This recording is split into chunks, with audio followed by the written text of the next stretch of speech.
Next topic is cash flow statement. Classification of cash flows. In a business, there are different types of cash flows. ഒരു ബിസിനസ്സിൽ പലതരത്തിലുള്ള cash flows ഉണ്ടാവാം. It include cash inflows and outflows. അതിൽ ഏതൊക്കെ പെടും? Cash inflows ഉണ്ടാവാം, cash outflows ഉണ്ടാവാം. Cash inflow means cash and cash ഈക്വാലന്റിന്റെ ബിസിനസ്സിലേക്ക് ക്യാഷ് വന്നിട്ടുണ്ടെങ്കിൽ ദാറ്റ് മീൻസ് ക്യാഷ് ഇൻഫ്ലോ. ബിസിനസ്സിൽ നിന്ന് ക്യാഷിന്റെ ഫോമില് cash and cash equivalent, it include cash in hand and cash in bank. അതിന്റെ ഫോമിൽ ബിസിനസ്സിൽ നിന്ന് ക്യാഷ് പുറത്തേക്ക് പോയിട്ടുണ്ടെങ്കിൽ, അതായത് പേ ചെയ്തിട്ടുണ്ടെങ്കിൽ, അല്ലെങ്കിൽ എന്തിനെങ്കിലും ആവശ്യത്തിന് നമ്മൾ ബിസിനസ്സിൽ ക്യാഷ് യൂസ് ചെയ്യുന്നുണ്ടെങ്കിൽ that means cash outflow. Day to day different ആക്ടിവിറ്റിയിലൂടെ എന്ത് സംഭവിക്കാം? ക്യാഷ് ഇൻഫ്ലോസും ഔട്ട്ഫ്ലോസും സംഭവിക്കാം എന്നുള്ളതാണ്. There are different types of activities that cause cash inflows and outflows. These activities are broadly classified into three. ഈ ഒരു ആക്ടിവിറ്റീസിനെ നമ്മൾ മൂന്നായിട്ട് ഡിവൈഡ് ചെയ്തിട്ടുണ്ട്. ക്യാഷ് ഇൻഫ്ലോസും, അതായത് ബിസിനസ്സിലേക്ക് ക്യാഷ് വരാനും ക്യാഷ് പോവാനും ഒരുപാട് കാര്യങ്ങളുണ്ടാവും. ഒരുപാട് കാര്യങ്ങളിലൂടെ ക്യാഷ് പുറത്തേക്ക് പോവാം, അതുപോലെ ഒരുപാട് കാര്യങ്ങളിലൂടെ ബിസിനസ്സിലേക്ക് ക്യാഷ് ഇങ്ങോട്ട് വരാം. ആ കാര്യങ്ങളെല്ലാം നമ്മൾ മൂന്നായിട്ട് ഡിവൈഡ് ചെയ്യാണ്. അതിൽ ഒന്നാമത്തേത് എന്ന് പറയുന്നത് ഓപ്പറേറ്റിംഗ് ആക്ടിവിറ്റീസ്. അതാണ് മെയിൻ ഹെഡ് എന്ന് പറയുന്നത്, ഓപ്പറേറ്റിംഗ് ആക്ടിവിറ്റീസ്. അപ്പൊ നമ്മൾ CFS പ്രിപ്പയർ ചെയ്യുമ്പോൾ ഈ ഒരു 3 ഹെഡിലുള്ള കാര്യങ്ങളാണ് നമ്മൾ എഴുതുന്നത്. എന്നിട്ട് അതിന്റെ ലാസ്റ്റ് നമുക്ക് ഈ ഒരു വർഷത്തെ, അതായത് 2 ഇയറിലുള്ള ക്യാഷ് ബാലൻസ് കിട്ടിയിട്ടുണ്ടാവും. ഈ ഒരു വർഷത്തെ, അതായത് കറന്റ് ഇയറിലുള്ള ക്യാഷ് ബാലൻസ് കിട്ടുന്നുണ്ടെങ്കിൽ നമ്മുടെ പ്രോബ്ലം ഓക്കെയാണ്. അപ്പൊ അങ്ങനെയാണ് CFSന്റെ സ്റ്റേറ്റ്മെന്റ് വരുന്നത്. അപ്പൊ ക്യാഷ് ഫ്ലോ സ്റ്റേറ്റ്മെന്റ് എന്ന് പറയുന്നത് വെർട്ടിക്കൽ ഫോർമാറ്റിലുള്ള സ്റ്റേറ്റ്മെന്റ് തന്നെയാണ്. വളരെ സിമ്പിൾ ആണ് പ്രിപ്പയർ ചെയ്യാൻ. ഒരൊറ്റ സ്റ്റേറ്റ്മെന്റ് മാത്രമേ ഉള്ളൂ. ആ സ്റ്റേറ്റ്മെന്റിൽ ഈ 3 ഹെഡും വരും. അപ്പൊ ഈ ഒരു ടോപ്പിക് ഇമ്പോർട്ടന്റ് ആണ്. തിയറി ആയിട്ടും ചോദിക്കും. അതുപോലെ CFS പ്രിപ്പയർ ചെയ്യണമെങ്കിൽ നമുക്ക് ഈ ഒരു ഹെഡിൽ എന്തെല്ലാം വരുന്നുണ്ടെന്ന് അറിഞ്ഞാൽ മാത്രം മതി. അപ്പൊ ആദ്യത്തെ ഡിസ്കസ് ചെയ്യാം ഓപ്പറേറ്റിംഗ് ആക്ടിവിറ്റീസ്. ഓപ്പറേറ്റിംഗ് ആക്ടിവിറ്റീസ് എന്ന് പറഞ്ഞ പേര് സൂചിപ്പിക്കുന്ന പോലെ these are the cash, it include cash inflows and outflows from operating activity.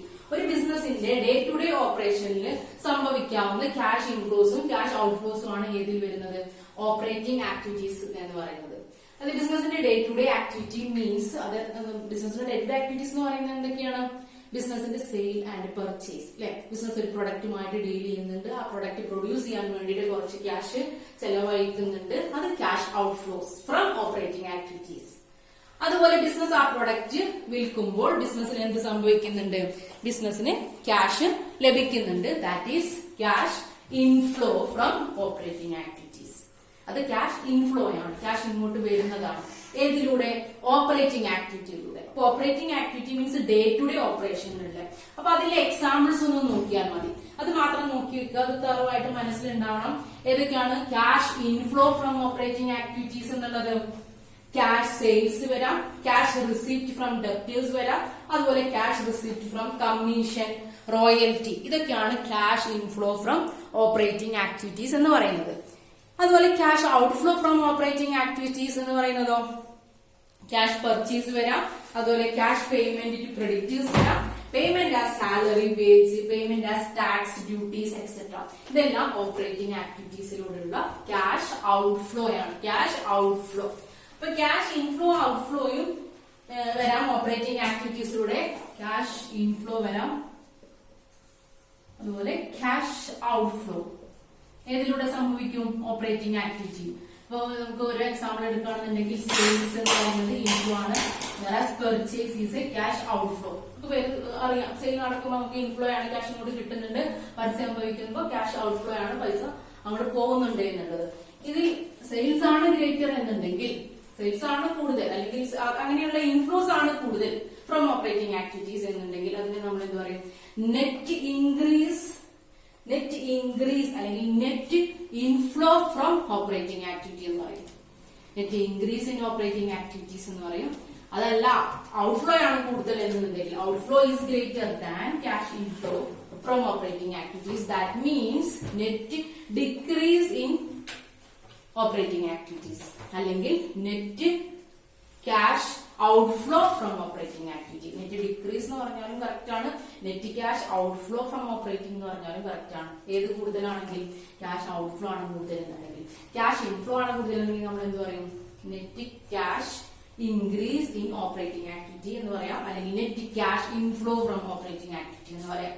അപ്പൊ ഇത്രയാണ് ഓപ്പറേറ്റിംഗ് ആക്ടിവിറ്റിനെ കുറിച്ച് മനസ്സിലാക്കേണ്ടത്. ഓപ്പറേറ്റിംഗ് ആക്ടിവിറ്റി ആണ് ക്യാഷ് ഫ്ലോ സ്റ്റേറ്റ്മെന്റിലെ ഫസ്റ്റ് ഹെഡ് എന്ന് പറയുന്നത്. അത് രണ്ട് മെത്തേഡിൽ നമ്മൾ ഓപ്പറേറ്റിംഗ് ആക്ടിവിറ്റീസ് കാൽക്കുലേറ്റ് ചെയ്യുന്നുണ്ട്. Cash inflow from operating activity നമുക്ക് കാൽക്കുലേറ്റ് ചെയ്യണം. ക്യാഷ് ഇൻഫ്ലോ അല്ല, എന്താ നമ്മൾ കാൽക്കുലേറ്റ് ചെയ്യേണ്ടത്? നെറ്റ് ക്യാഷ് ഇൻഫ്ലോ അല്ലെങ്കിൽ net cash flows from operating activities നമ്മൾ കണ്ടുപിടിക്കേണ്ടത്. അതൊന്നെങ്കിൽ നെറ്റ് ക്യാഷ് ഇൻഫ്ലോ ആയിരിക്കും, അല്ലെങ്കിൽ നെറ്റ് ക്യാഷ് ഔട്ട്ഫ്ലോ ആയിരിക്കും എന്നുള്ളതാണ്. ഈ ഭാഗമാണ് കൂടുതൽ എന്നുണ്ടെങ്കിൽ നെറ്റ് ക്യാഷ് ഔട്ട്ഫ്ലോ, ഈ ഭാഗമാണ് കൂടുതൽ എന്നുണ്ടെങ്കിൽ നെറ്റ് ക്യാഷ് ഇൻഫ്ലോ എന്നുള്ളതാണ്. അപ്പൊ ഇത് രണ്ട് വിധത്തിൽ നമുക്ക് ഈ ഒരു എമൗണ്ട് കാൽക്കുലേറ്റ് ചെയ്യാം. ഡയറക്റ്റ് മെത്തേഡ് ഉണ്ട് ആൻഡ് ഇൻഡയറക്റ്റ് മെത്തേഡ്. രണ്ട് മെത്തേഡിൽ നമുക്ക് net cash flows from operating activity calculate ചെയ്യാം. നമ്മൾ പ്രോബ്ലം ചെയ്യാൻ ആ ഒരു വീഡിയോയിൽ ഡിസ്കസ് ചെയ്യാം, ഡയറക്റ്റ് ആൻഡ് ഇൻഡയറക്റ്റ് മെത്തേഡ്. ഇപ്പൊ നമുക്ക് ക്യാഷ് ഫ്ലോസിന്റെ ഈ ക്ലാസിഫിക്കേഷൻ മനസ്സിലാക്കാം. അപ്പൊ നെക്സ്റ്റ് ക്ലാസിഫിക്കേഷൻ വരുന്നത് ഇൻവെസ്റ്റിംഗ് ആക്ടിവിറ്റീസ് ആണ്.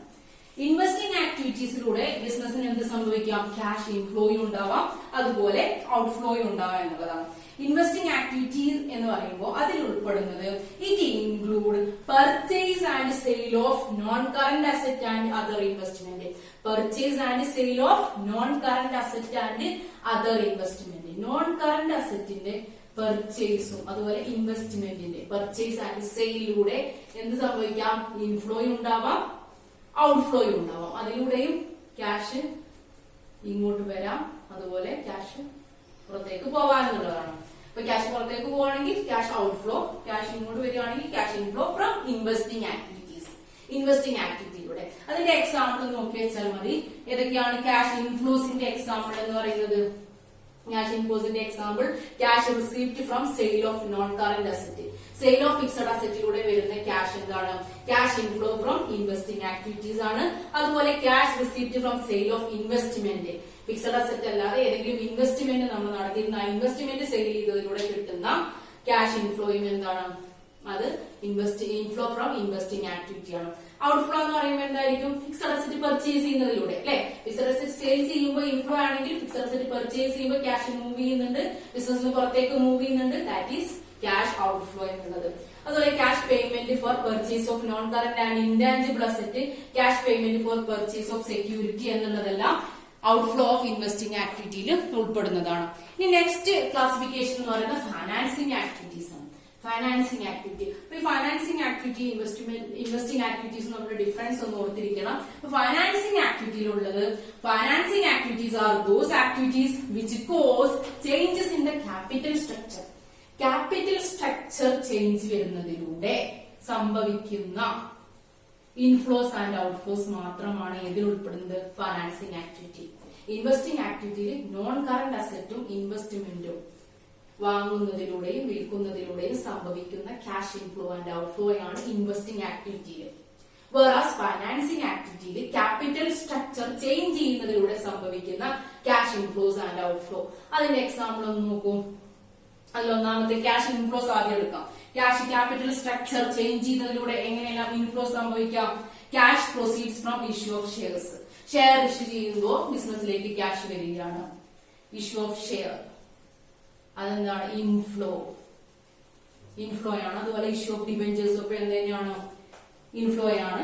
ഇഷ്യൂ ഓഫ് ബോൺസ് ഇൻഫ്ലോ ആണ്. Short term and long term loans അല്ലെങ്കിൽ short term and long term borrowings, അതൊക്കെ എന്താണെന്ന് പറയാം? ഇൻഫ്ലോ ആണ്. ഫൈനാൻസിംഗ് ആക്ടിവിറ്റി ബിസിനസ്സിലേക്ക് പണം വന്നു എന്നുള്ളതാണ്. ഔട്ട്ഫ്ലോ എന്ന് പറയുമ്പോൾ റിഡംഷൻ ഓഫ് ഇതിന്റെ ഔട്ട്ഫ്ലോ ഫിനാൻസിംഗ് ആക്ടിവിറ്റിയുടെ ഔട്ട്ഫ്ലോ എന്ന് പറയുമ്പോൾ എന്തൊക്കെയായിരിക്കും? അപ്പോ റിഡംഷൻ ഓഫ് ഡിബെഞ്ചേഴ്സ് വരാം, റിഡംഷൻ ഓഫ് ബോൺസ് വരാം, റീപേയ്മെന്റ് ഓഫ് ലോൺ തിരിച്ചടക്കുമ്പോൾ പേയ്മെന്റ് ഓഫ് ഡിവിഡന്റ് പേ ചെയ്യുന്നത് ഫൈനാൻസിംഗ് ആക്ടിവിറ്റിയിലെ ഔട്ട്ഫ്ലോ ആണ്. ശ്രദ്ധിക്കുക കേട്ടോ. Payment of interest on debentures and loans ഇതെല്ലാം ഫൈനാൻസിംഗ് ആക്ടിവിറ്റിയിലൂടെ വരുന്ന ഔട്ട്ഫ്ലോ ആണ്. അപ്പൊ ഇതിന്റെ നെറ്റ് നമ്മൾ കാൽക്കുലേറ്റ് ചെയ്യും. ഇവിടെ നെറ്റ് ക്യാഷ് ഇൻഫ്ലോ ആണോ ഔട്ട്ഫ്ലോ ആണോ നോക്കും. അതായത് കൂടുതൽ ഫൈനാൻസിംഗ് ആക്ടിവിറ്റി കൂടുതൽ കൊടുത്തിരിക്കുകയാണോ എന്ന് നോക്കും. കൂടുതൽ കൊടുത്തിരിക്കുകയാണെങ്കിൽ മൈനസ് ബാലൻസ് ആയിരിക്കും. ഫസ്റ്റ് ഈ എമൗണ്ട് കിട്ടിയിട്ടുണ്ടായിരിക്കും നമുക്ക്. അതിൽ നിന്ന് പിന്നെ ഇത് മൈനസ് ബാലൻസ് ആണെങ്കിൽ മൈനസ് ബാലൻസ് മീൻസ് ഔട്ട്ഫ്ലോ ആണ് കൂടുതൽ എന്നുണ്ടെങ്കിൽ മൈനസ് ഫിഗർ നമ്മൾ ഇടും. ബ്രാക്കറ്റിൽ ഇട്ട് വെച്ചാൽ മതി ആ എമൗണ്ട്. അത് ലെസ് ആണ് ചെയ്യേണ്ടത്. അതുപോലെ ഫൈനാൻസിംഗ് ആക്ടിവിറ്റി നമ്മൾ എന്ത് ചെയ്യും? നെറ്റ് കാൽക്കുലേറ്റ് ചെയ്യും. നെറ്റ് മീൻസ് ഇൻഫ്ലോ ആണ് ഔട്ട്ഫ്ലോ ആണ് കൂടുതൽ എന്നുള്ളതാണ് നെറ്റ് എന്നുള്ളത് കൊണ്ട് ഉദ്ദേശിക്കുന്നത്. അപ്പൊ ഇത്രയാണ് ക്ലാസിഫിക്കേഷൻ ഓഫ് ക്യാഷ് ഫ്ലോസ്. അപ്പൊ അതിലെ എക്സാമ്പിൾസ് ഒന്ന് നോക്കി വെക്കുക. തിയറി പാർട്ട് ഇമ്പോർട്ടന്റ് ആണ്, അതൊന്ന് തറവായിട്ട് പഠിച്ചു വെക്കുക. എങ്കിൽ മാത്രമേ നമുക്ക് CFS cash flow statement prepare ചെയ്യാൻ വേണ്ടിയിട്ട് സാധിക്കുകയുള്ളൂ. ഓക്കെ.